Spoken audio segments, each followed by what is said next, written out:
Hey guys, Joe Tunney here at Infiniti of Kirkland in Kirkland, Washington, just outside of Seattle.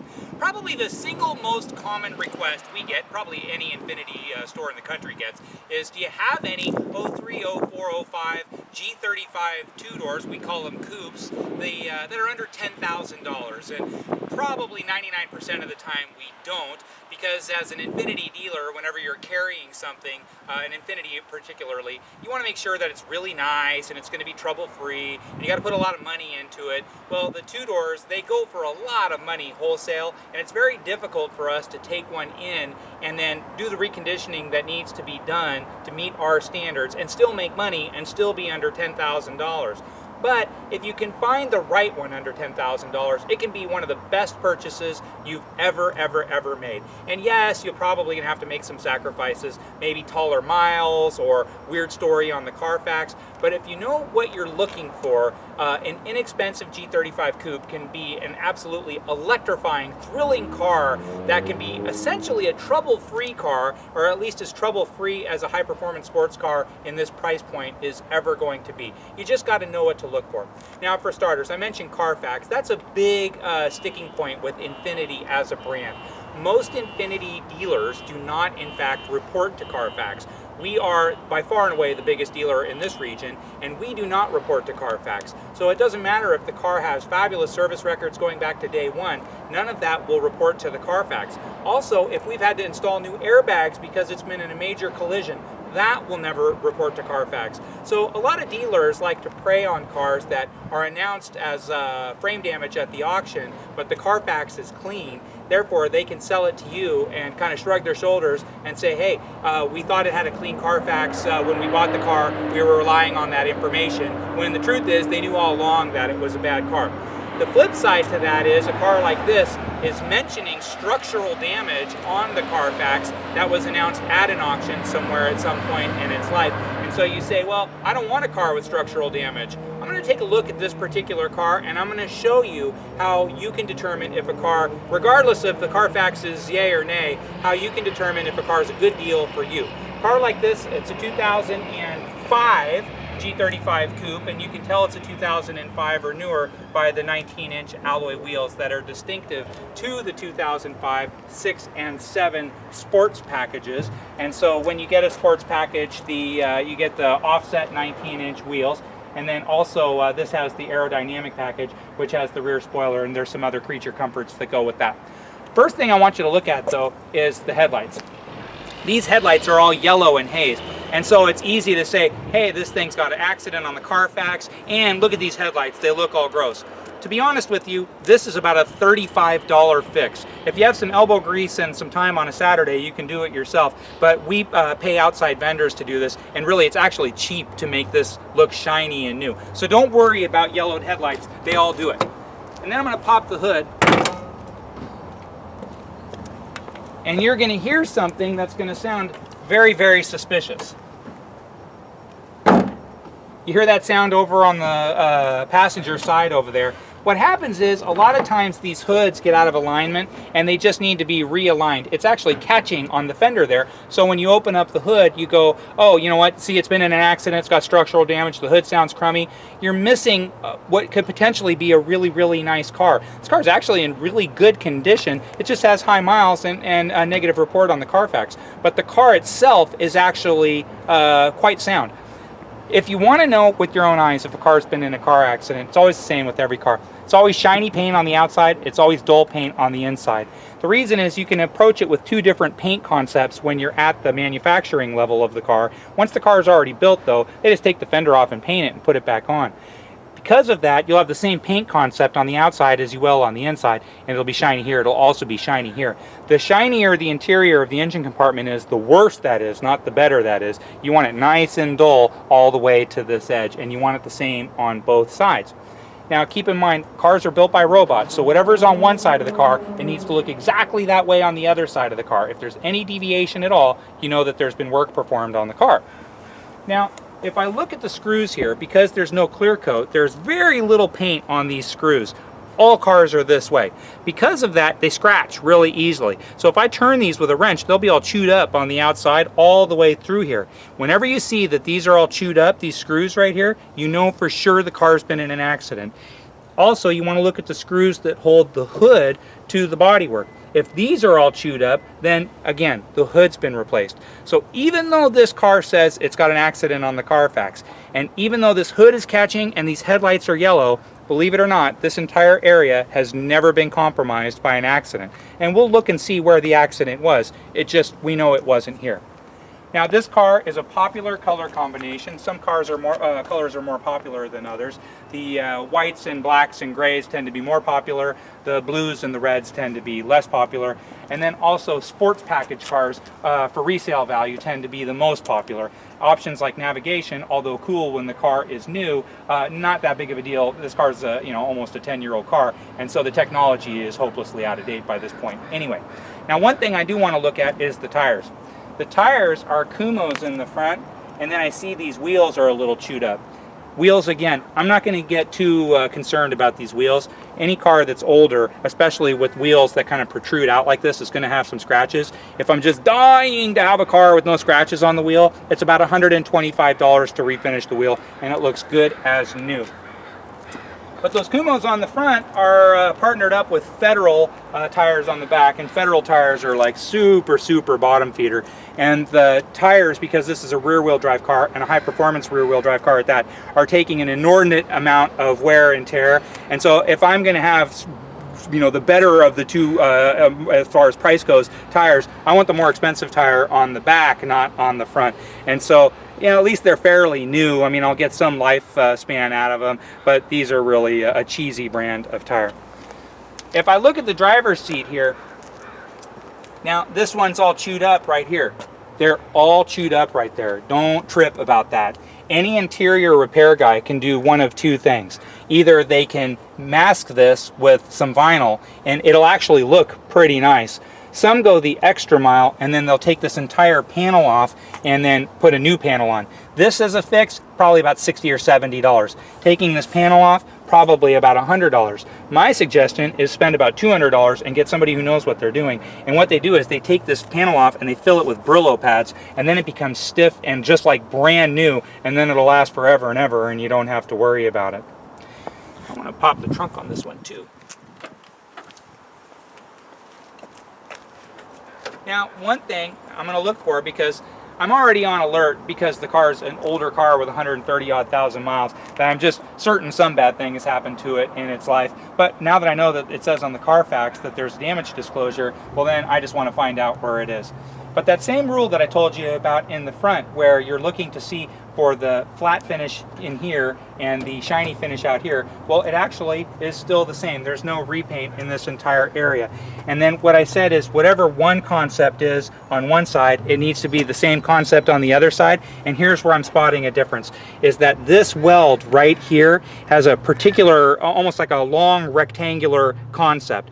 It might be spot welds, it might be kind of puttied up. Whatever it is, there's a million ways to weld something together. They just need to be the same on both sides. If I look at this side right here, it's the kind of mix and match. This line's not straight, this has some brushings in here, and so I know beyond the shadow of a doubt that one of these two fenders was worked on, either this one or this one. And then I look at these screws right here, and that same thing I was saying to worry about with the screws looking all chewed up, these screws are all chewed up. And so I know for sure that this left fender was compromised in some way, shape, or form. Now, if I'm going to get in a car accident, I'd rather it be in the back than in the front or the sides. If it's in the sides, then you know the airbag's deployed. If it's in the front, you know the airbag's deployed. Plus, in the front, it shakes the engine and transmission, and you don't know what happened there and what the long-term ramifications are. If it gets hit in the back, I mean, I'd rather a car not be hit, but if it's going to get hit, there's really nothing back here to really screw up. However, one thing you want to do is just smell the trunk.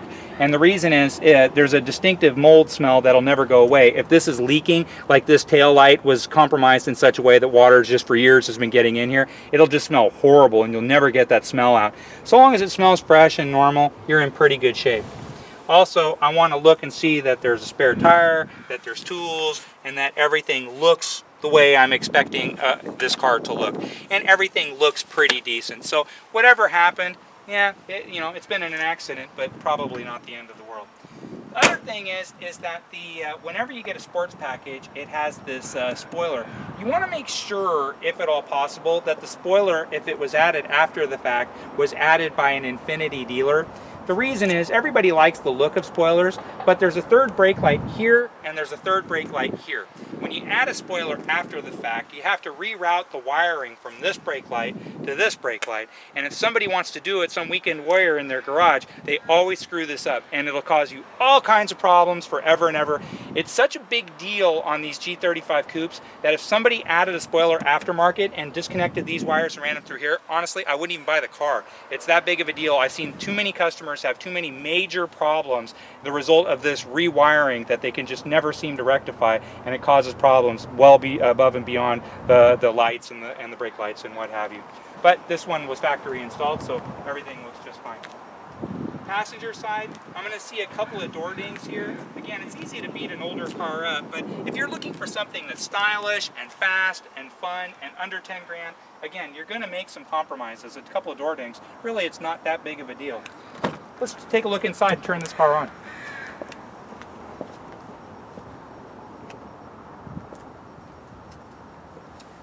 Now, a lot of people, they say they want a 6-speed manual transmission, and I owned an 05 coupe with a 6-speed transmission. I owned it for 4 years, and it was a great car. One of the things you need to know about a 6-speed transmission, though, is that the 6-speed transmissions go through clutches. And they go through clutches, depending on your driving style, between 70,000 miles and about 150,000 miles. Some knucklehead who doesn't know how to drive, the clutch could go out tomorrow. I mean, if you're frying the clutch with every single shift, then it could go out at any old time. But historically, we've seen clutches on the low end 70, on the high end 150, 160. The problem with clutches is if you've replaced a clutch in your Civic, you know that your neighborhood car fixer place has a special going on every Sunday for about $300 to replace the clutch. Not the case on the G35. 6-speed clutch replacements on G35s is about $2 grand, and that's even if you go to an independent shop. The clutch itself is really expensive, it's a very complicated process, and it's $2 grand, and you just need to factor that into your equation. If you're buying a car with its original clutch and it's got 50, 60, 80,000 miles, you have to put that number $2 grand in your head and say, I'm gonna be on the hook for that expense at some point. The other thing is the services. 90K service, a premier service is about $1,000. You can do it halfway for about $500. There is no timing belt in these cars, it's all chain driven, so at least you have the benefit of that, but you still need to replace the water pump, you still need to replace the spark plugs, they're platinum tip, they're expensive, and so you still need to get that done. I mentioned on the Carfax how this car could have 1 million service records and you'd never know it by looking at the Carfax at about 50 or 60% of the Infiniti stores in the country, including ours. All you need to do is call any Infiniti store. It doesn't matter if you live in Timbuktu and you call a dealership 5 states away, it doesn't matter. You call them up and say, can you pull the service history for this car and fax it to me? And if you say it in your friendliest voice, they will do it for you and just fax it to wherever you are. And you can get every single service record going back to day one. And more significantly, you get the actual comments made by the technician when they were doing those services. I recommended this, this, and this, and they said no, no, no. I noticed that there were rat infestation in their engine area and it was chewing all the wires, and they said they were going to trade it in. I noticed that the airbag wasn't working and they told me just to unplug it. And so you see things that you would never ever ever see in any other format, and so getting those service records on Infinitis is worth its weight in gold, especially if you're on a budget looking for something under 10 grand but still has the sexy look that you're proud to show up in. I'm going to turn this car on. And so you hear a little belt noise there just at the initial startup. And so again, if you're naturally paranoid about cars and you just think every dealer's out there or private party's out there to shyster you and pull one over on you, belt noise, honestly, not that big a deal. Belts are pretty inexpensive to replace, and you can just spray some silicone. People always say spray WD-40. You don't spray WD-40 on your belts, you do spray silicone on your belts, and you can get silicone at the auto parts store for nothing. You just keep a bottle in your garage and spray some of that on there and you're good as new. If the sound keeps coming back over and over, just replace the belt. And again, belts aren't that expensive on Infinitis like most Japanese cars. I'm going to rev it up just a little bit.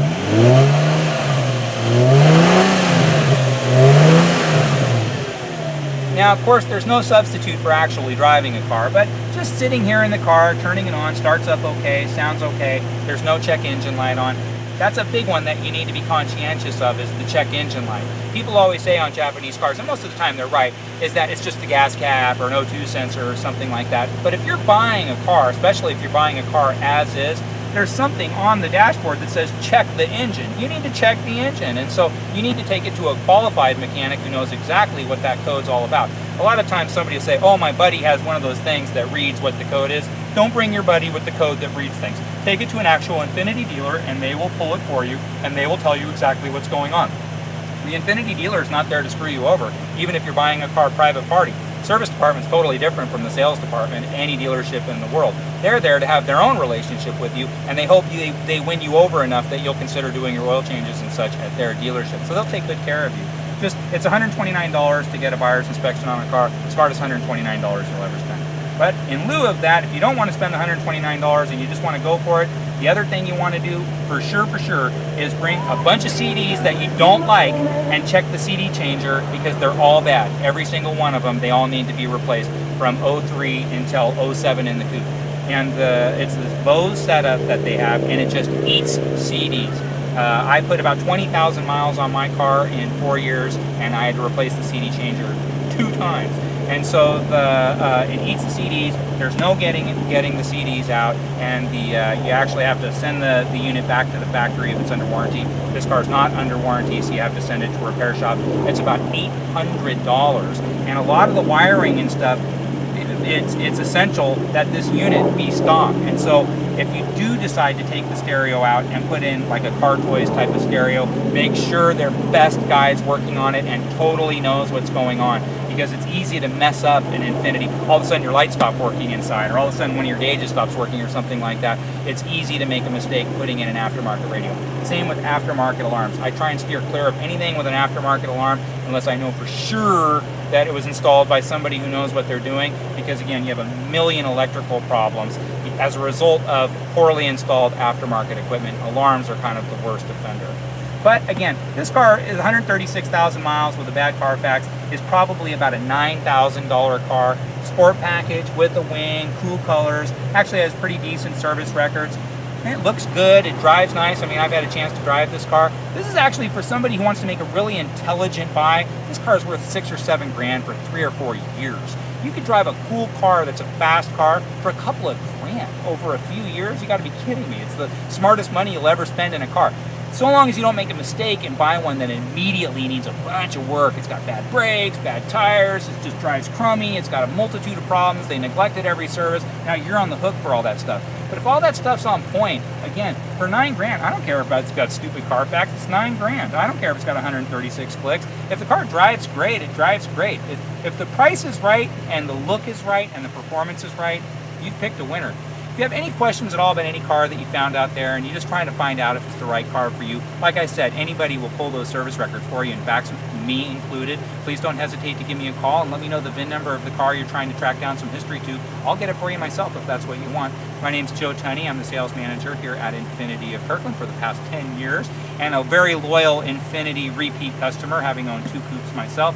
I'm happy to participate in your buying decision as well. You can reach me anytime at 425-821-1400, or just drop me an email at joet@infinitiofkirkland.com.